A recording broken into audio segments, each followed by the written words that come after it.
Hello everyone, thank you for joining us today. We are the Hispanic and Latino Student Association here at the University of Hartford, and we're going to get started now. So we will quickly do an introduction of our HLSA e-board. So my name is Leslie Martinez Gutierrez and I am the president of HLSA. I am a biology pre-med major with a chem minor and I am class of 2021. Next we have our vice president Natalie Bolanos. She is a criminal justice major and she is class of 2021 as well. Our treasurer is Osiris Nando. She is a civil engineering major and is also class of 2021. Next we have our secretary Keanu Alcoses. He is a mechanical engineering major, class of 2022. And we have our publicist, who is Allison Salinas. She is a biology major, class of 2022. You can find our emails all on this PowerPoint, and if you have any questions or concerns about anything, feel free to reach out to us. We're always available. So the Hispanic and Latino Student Association is a student-led organization here at the University of Hartford, and we're here to benefit all those who choose a path of higher education and celebrate the empowerment of the Latino community. We work with many other organizations here on campus in hopes of unifying the diverse groups of cultures we have here attending the University of Hartford, and as well to celebrate all of our customs and heritage. So we will be going over how to become a full HLSA member. So for new members, you guys must attend one fundraiser, one social, and 5 consecutive meetings.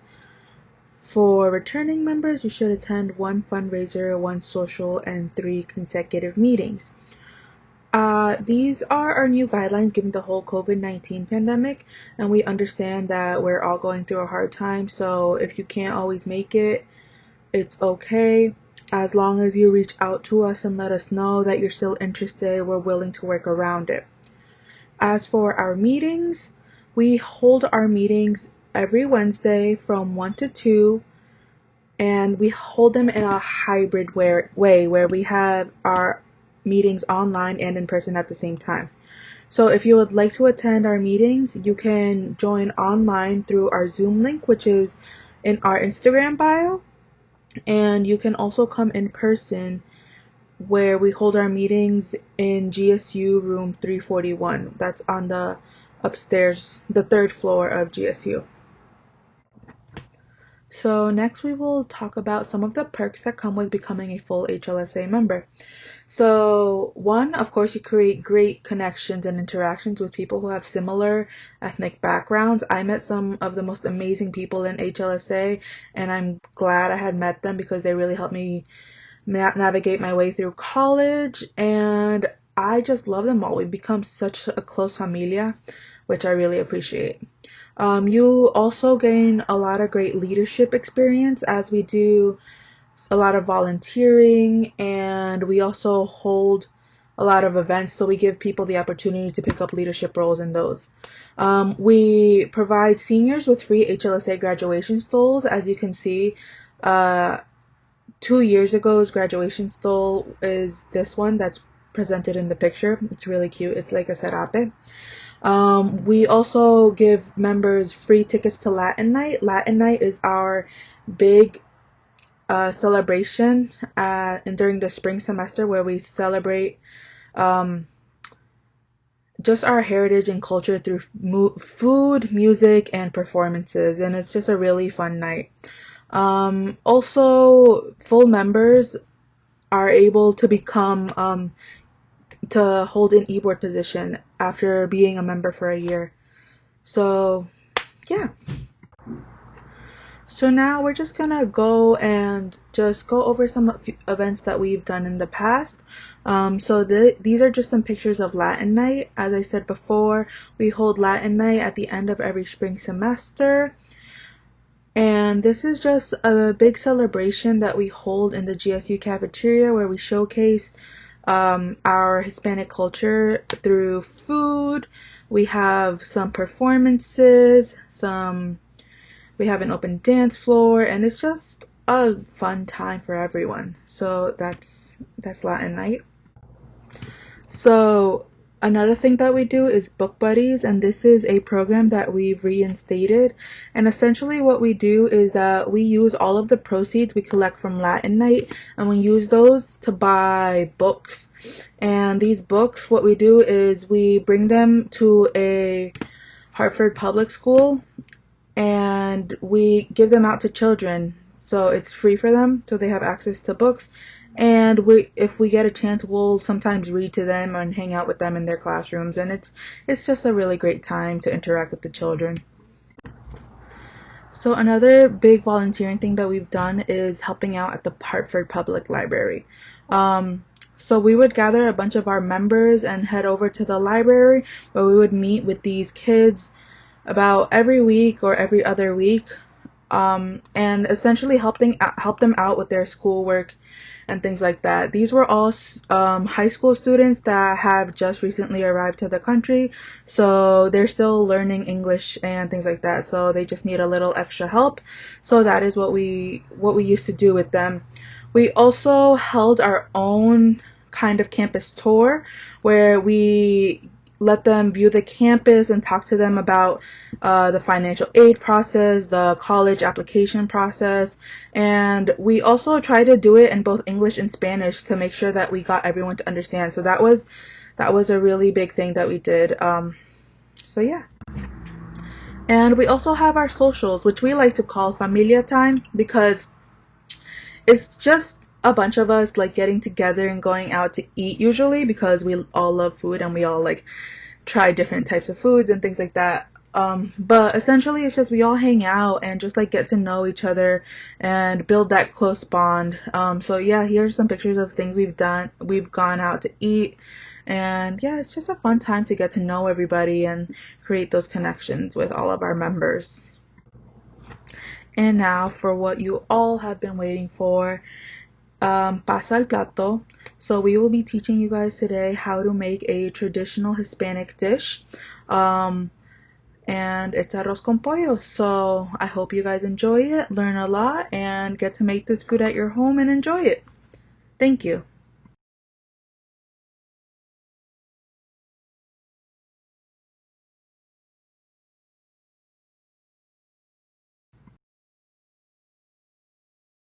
Hello, my name is Leslie Martinez. I am the president of HLSA, and today I will be teaching you guys how to make pollo frito. So some of the ingredients that you will be using are washed chicken, some sort of oil, it could be olive oil, vegetable oil, corn oil, 2 tablespoons of chicken bouillon, and 2 tablespoons of sazon, along with half an onion. So the first thing you're going to do is add your 2 tablespoons of chicken bouillon on top of the chicken.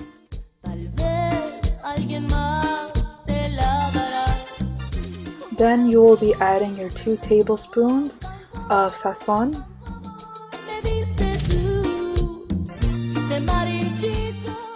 After you add those on top of the chicken, you will be massaging the condiments into the chicken to make sure that it absorbs all of the flavor.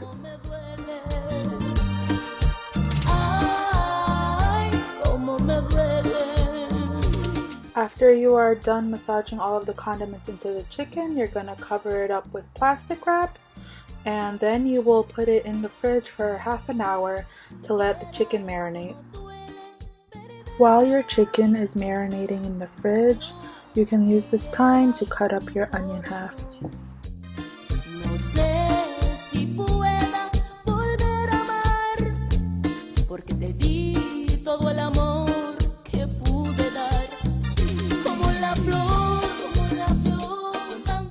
I like to cut my onion into thin slices, that way they get soft when they're being cooked with the chicken. Now this part is optional, but my family likes to add potatoes to our chicken because they like the taste of the chicken and the condiments in the potato. So we're gonna start off by skinning the potato. After skinning the potato, we cut it up to dice it into small cubes. That way they can absorb all of the juices from the chicken while it's cooking.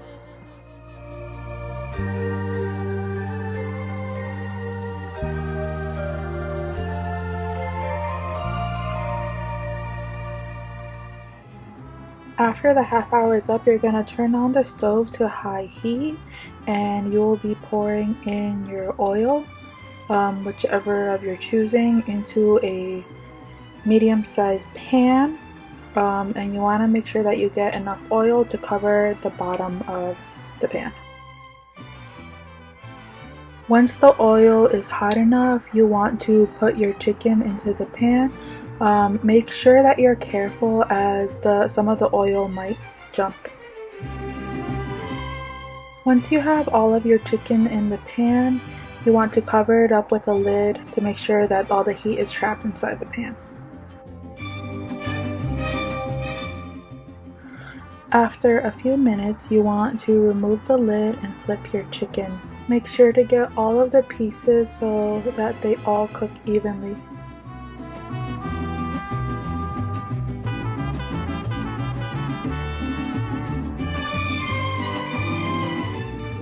Once you're done flipping all of the chicken, you can start to add in your sliced onions that you cut earlier.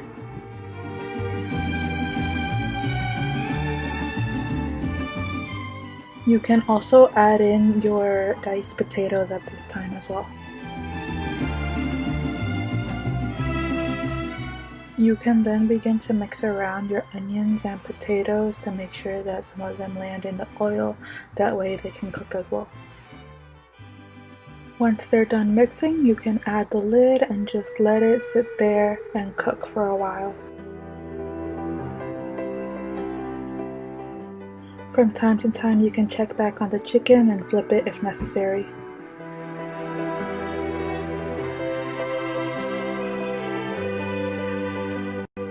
After 20 minutes or so, you should be able to see that your potatoes and onions have turned into a golden color and your chicken is some sort of orangey color and the skin might be crispy. And if it's cooked all the way through, then your chicken is ready to be plated.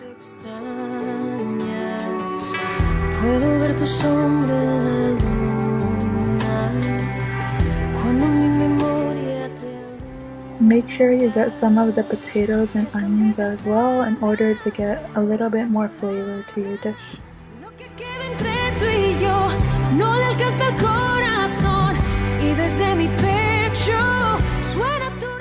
And there you have it, folks. That is how you prepare pollo frito. Thank you guys for joining me. I hope you enjoyed making pollo frito, and now it's time for me to pasar el plato. There's nothing on my plate. My name is Natalie Bolanos, and I am the Vice President of HLSA, and today I'll be making frijoles. So we're gonna have 1 can of Goya beans. We're gonna have our olive oil, 1 pot around this size to fit that. Half a pepper, a tomato, couple garlic cloves. Of course, we need sazon Goya, cilantro, and onion. Before we start cutting everything, we're going to put your stove around like 4 or like medium heat. And you're gonna just put like a little bit of olive oil, just like a heat up when you're cutting the vegetables. Just about that, a little bit more. And we're just gonna eyeball it. So to start, we're gonna get a cutting board out and we're gonna make a sofrito. So the sofrito is what we put in the beans to add it that, you know, that kick. You can't just eat the beans puro, you know, that's not great. Now you could start cutting the vegetables. So I'm not really a big fan of pepper. I just like it for the flavor. I'm gonna use half of one. So we're just gonna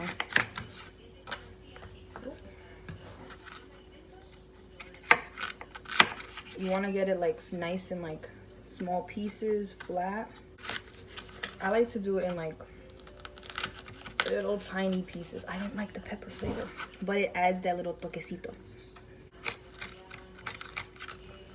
And if you have nails, it's okay, because girls could do anything with nails. I'm gonna make it very, very tiny. like a minced cut.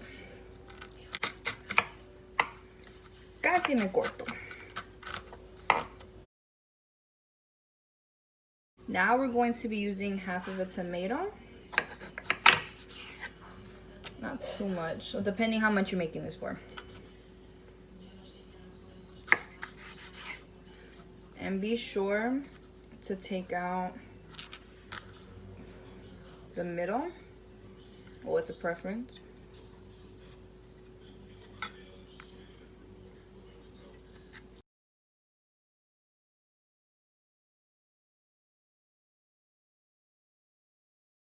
Now we're gonna cut the cebollita. So I already cut it in half. And we're gonna make like a little slit right here.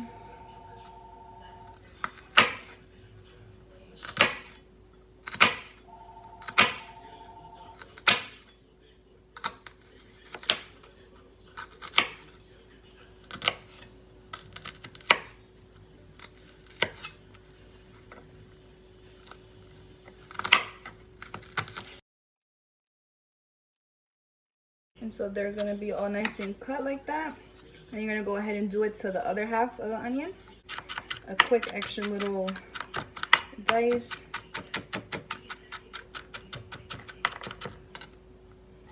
Okay. Have something like this at this point. So you're gonna have the green peppers, tomate, and cebolla.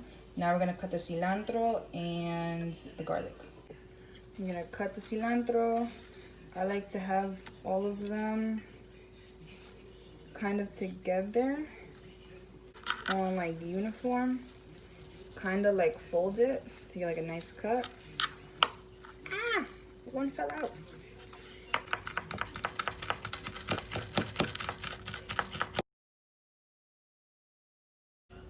Lower the oil so the oil doesn't burn. So before you start cutting the rest of your garlic and adding the sazon goya, you're going to add the rest of what you cut up and start putting it in the pot. All of this.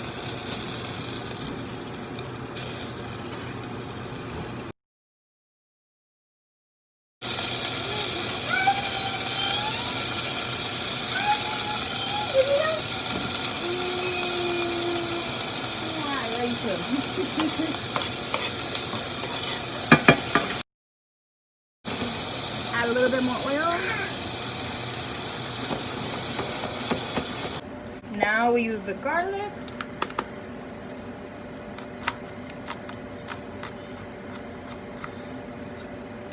Just cut it up like little tiny pieces, mince it up.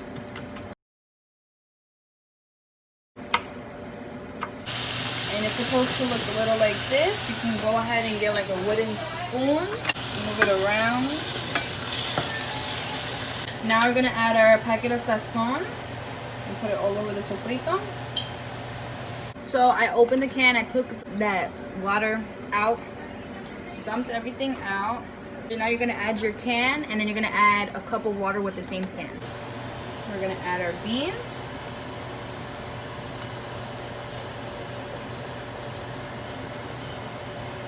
And now with the same tin, we're gonna add water. Clean it out first. About the tin's worth, a little less. That's good. And you're gonna add the water. We're gonna just put the temperature just up back at 6 and just add the water. Everything is supposed to look like this at this point. Now lo vas a tapar and have it sit for about like medium heat for about like 25 minutes. And this is the finished product. I added a little slices of jalapeno, just extra kick. Thank you. Hi, I'm Osiris Nando and I am HLSA's treasurer, and today I will be teaching you how to make pico de gallo. Before we start anything, we need to wash our hands for 20 seconds and rinse the vegetables properly.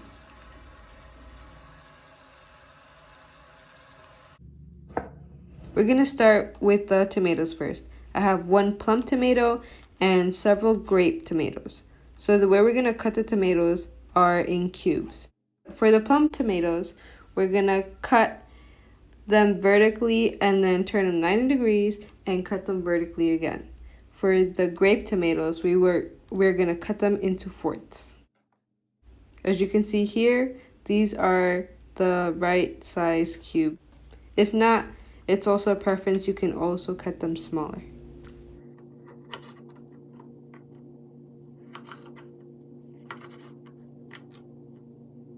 Now we're gonna cut the white onion. So for the white onion, you only need 1/4. We're gonna cut it in a similar way we cut the tomatoes, in cubes.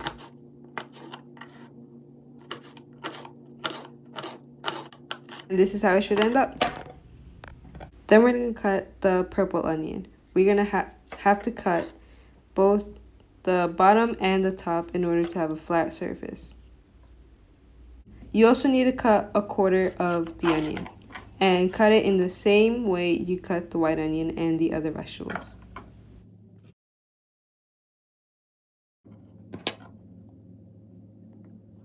Now we have 2 jalapeno peppers. First, we cut one in half and we take out the seed.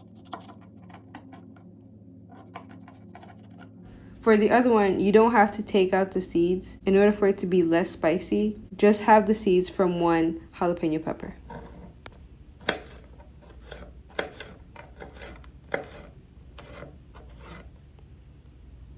And we cut it in a similar fashion that we did the other things that we've cut. Next, we're gonna cut the avocado. This is how it should be at the top.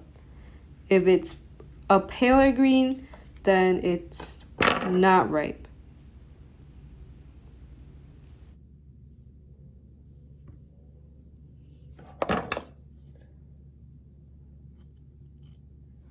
Now we're gonna cut it in strips.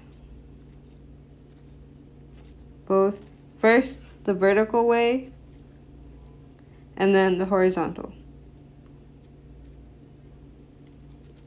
And then after that, we're gonna be cutting it around so it loosens up away from the skin. And just squeeze it into the bowl. You can also use a spoon, but if you don't wanna wash any dishes, then that's one less dish you can wash.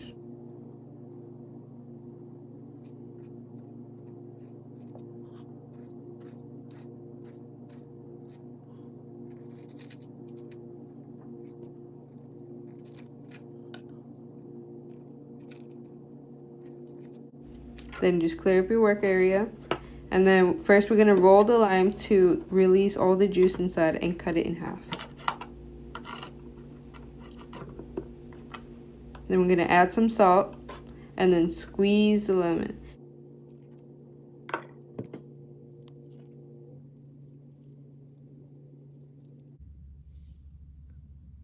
Now we're gonna pass it off to Keanu.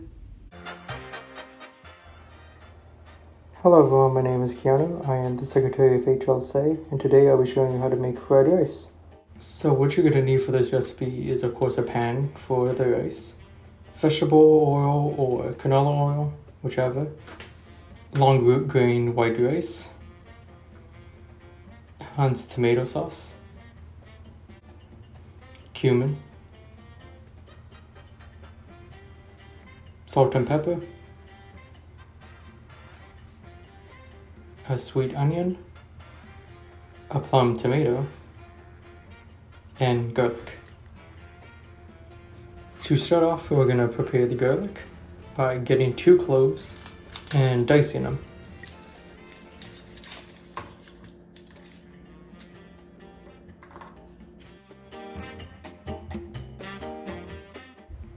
This is just me struggling to peel the garlic, so I'm going to speed this up.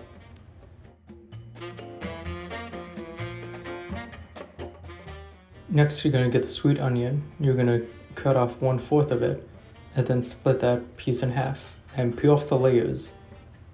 Turn your stove to medium and then put a little bit of oil into your pan.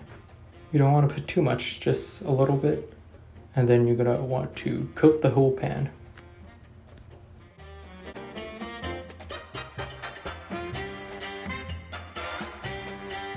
Once coated, you're going to put the onions into the pan and you're going to fry them until they start browning a little bit.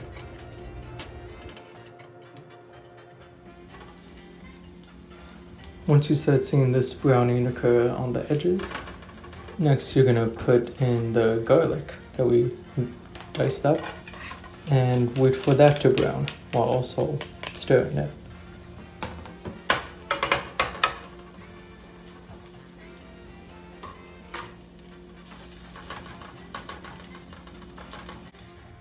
While you wait for the garlic to brown, you can start by pouring the rice. You can use whatever cup you have. I usually just use a mug just to get a general size. Doesn't have to be too precise.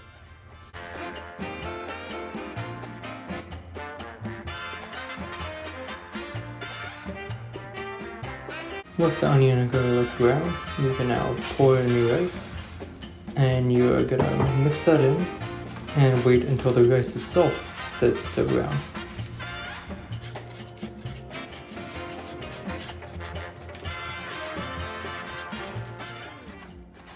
While the rice cooks, you can start by preparing the tomato by cutting it vertically into 4 slices.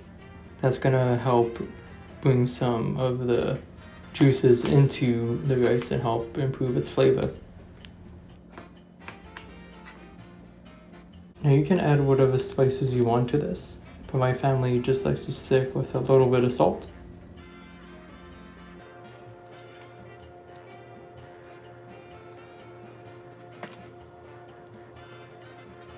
A little bit of pepper.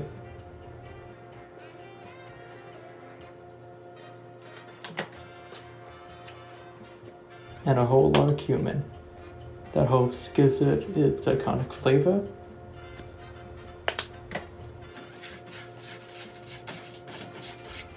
Now once the rice is brown, you're going to want to put 2 cups of water. Since I'm a broke college student, I only had this 16-ounce cup. You're going to pour it in there, and at the same time, you are going to get your tomato sauce, and you are going to pour that in.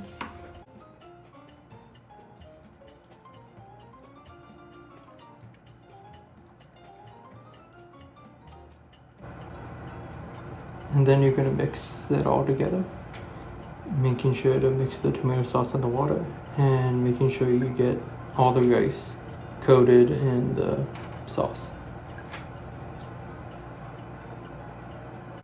Don't forget to add in those tomatoes that we chopped up earlier. And now wait for the rice to boil. Once it starts boiling, you are gonna put a lid on. You're gonna turn the temperature of the stove down to low, and you're gonna let it cook for 30 minutes to let the rice absorb the water. Once 30 minutes have passed, you are gonna turn off the stove completely and let it sit for another 30 minutes to absorb the water. With that now done, you can remove the lid and fluff the rice with a fork. Now, you might have a ring of tomato sauce around, but after you fluff up the rice, you can simply just mix that in and it should be fine. Now, if the rice comes out too dry or undercooked, you can always add more water, turn the stove on to low again, and put the lid back on to make the rice absorb even more water. It's okay if you don't get it right the first time. Stuff like this takes trial and error, and in this case, I should have put more onion, but you always learn from your mistakes. And this also isn't the way everyone makes fried rice. This is just the way my family has been doing it for years.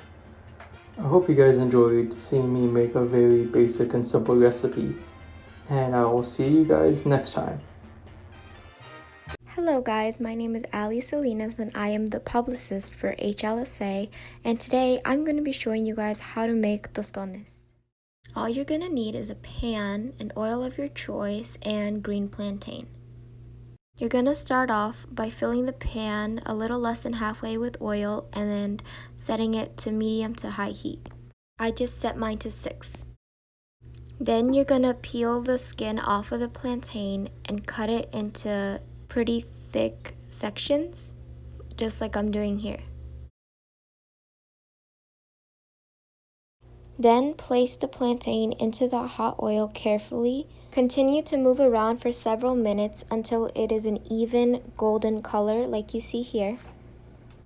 Then you're going to take the plantains out one by one and smash them with a flat object so that they create this flattened circular shape. Always be sure that you are using a fresh, clean surface, and this is what it should look like when you are done. You are now going to take the flattened plantain and place it back into the hot oil. You're going to want to move it around so it can cook evenly and cook until it is crispy and a golden color.